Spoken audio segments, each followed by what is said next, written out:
لقد حق القول على أكثرهم فهم لا يؤمنون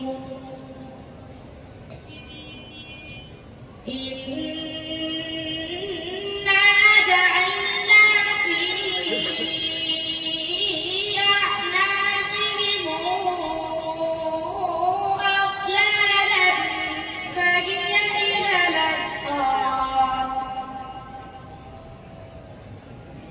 فهي إلى الأذقان فهم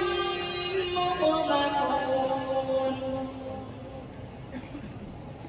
وجعلنا من بين أيديهم سدا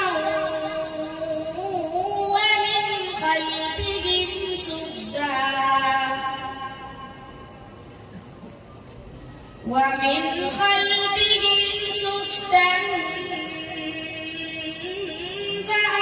فأغشيناهم فهم لا يبصرون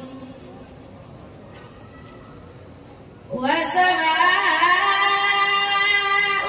عليهم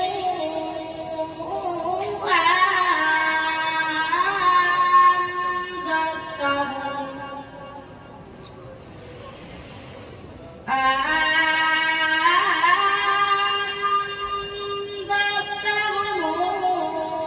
أم لم تنذرهم لا يؤمنون